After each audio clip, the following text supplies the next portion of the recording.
Have you ever wondered who we are, where have we come from?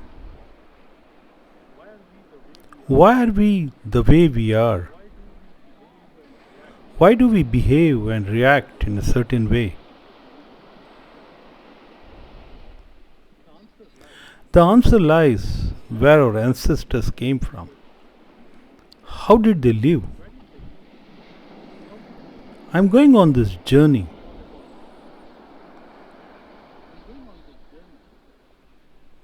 to find my ancestors and discover my roots. Do join me on this journey where the sea whispers of the generations past. Maybe it will help you too. We left in the morning. I live in a city which is about 3,000 feet above sea level. It's among all the big cities in India. This is the one which is at the highest sea level, above the sea level. As we moved towards our destination by road and started getting closer to a mountain that we had to cross. It's quite cooler on this side of, and as we will climb the mountain and start getting down to the sea level, it will get progressively warmer. Mountain ghats are much safer now than it was before, though the roads are continuously being made better and better. There are a lot of animal life here in the valleys and the ghats. We could see some monkeys and the kids who had ventured onto the road, but the rest stayed away from the noise of the traffic. It's a long journey, and as we got closer to our destination, as we got down the hill, it started getting warmer and warmer. After quite a long journey, we reached our destination. My ancestors lived on the beach. Every part of their life was connected to the sea, this vast ocean. From their birth to their death, the sea nourished them. It was their mother, my mother too. They bathed in the sea, they ate from the sea, the fishes they caught. Their profession was fishing. They would leave early morning around 3:34 at dark, when it was supposedly the best time to catch fish and crabs. Be back by 6:37, 7:30. Sell what they caught in the local market. Bring the rest home to eat. Their life was simple. They didn't have electricity earlier, so they had to have their dinner before sundown, which now the West says is the most healthy way to eat. So they ate around 6:30, and when the night fell, they went to bed very early, and also they got up before sunrise. The well was the place for their source of water, for bathing, and for cooking. The firewood, there was no gas, the firewood was used on the chula for cooking. Simple life, simple food, strong people lived a long, good health life. That's how my ancestors lived. This is where my parents grew up, my grandparents from my father's side. And then all my past, my ancestors lived, grew in this area, around this area. This is the house where most of my ancestors lived. It's changed quite a bit, but the house looks the same almost.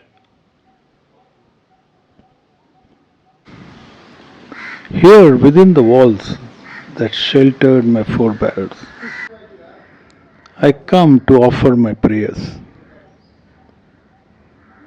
May the spirits of my ancestors guide and bless my path as I walk in their footsteps. The spirits take care of me and protect me and my family. Interestingly, here we have the spirit, or as we locally call the Bhuta, as our god. Each house or each village has its own local deity, Bhuta, spirit.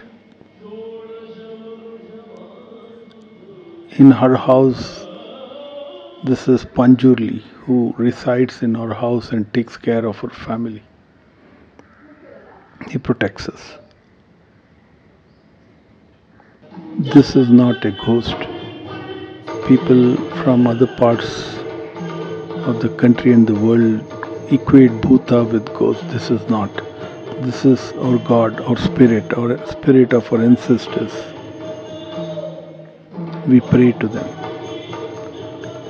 It fills us and protects us, leads us. Fishing was their main profession. What does fishing teach them? What did it make them? They needed to be resourceful. They needed to be hardworking. They needed to be disciplined. Most fishing at that time were done without motor boats. They were ordinary rowing boats. It's always a challenge to take these boats on a rough sea. So you needed to be strong. You needed to plan. You needed to outsmart the fish to get the right fish. You needed patience. Did these qualities flow through our generations? And as we moved away from our original profession and went into different fields, did we carry these traits with us? Did this help us in the way we dealt with life's challenges? The key diet was boiled red rice and fish. A simple yet profound sustenance that sustained the lives of my kins. When we went out to the world and started finding different new diets to eat, how did our body adjust, or did it adjust to that? Is there a case for going back to our original ritual? When life ended and people passed away, again they were taken into the bosom of the ocean. As per our culture, the bodies were burnt on wooden logs on the seaside, and the ashes submitted to the ocean. An entire life lived by the sea ends in the sea. Here on this sacred shore, the last rites are performed, and the flames of cremation embrace the bodies that had weathered the storms of life.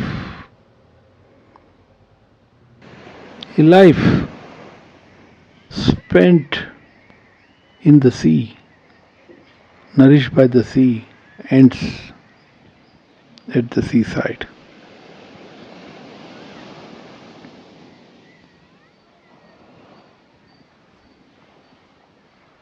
My part of world, my village in particular, is full of temples. Temples, different gods, very ancient temples, maybe hundreds of years old.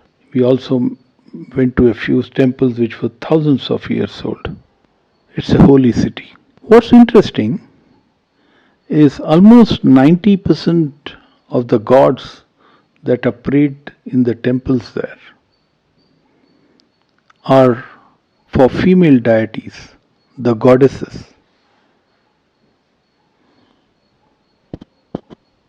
which is amazing. You might also be amazed to know that we are one of the few societies which were matriarchal societies. What does that mean? Women were the elders of the house. The elders pass away, the property is handed over to the daughters of the house. The sons don't get anything. It's divided among the daughters of the house. When a man and woman marry, the young man actually goes and starts staying in the woman's house and becomes part of the woman's family. You might find it even more surprising that all of us got our surnames from our mother's side, not our fathers like the other societies. Completely woman empowered society. It's a matriarchal society. The mother and the woman are respected and honored. Maybe there's a connection between this and this majority of temples being of Devis. How did this society shape our thinking now? How did all of us who went out to the world treated women? All this talk about diversity which is today comes naturally to us. As the waves dance upon the shore, I stand before the vast expanse of the sea that sustained my ancestors. In humble prayer, I seek the blessings of the sea, the source of life for those who cast their nets and forge their livelihood.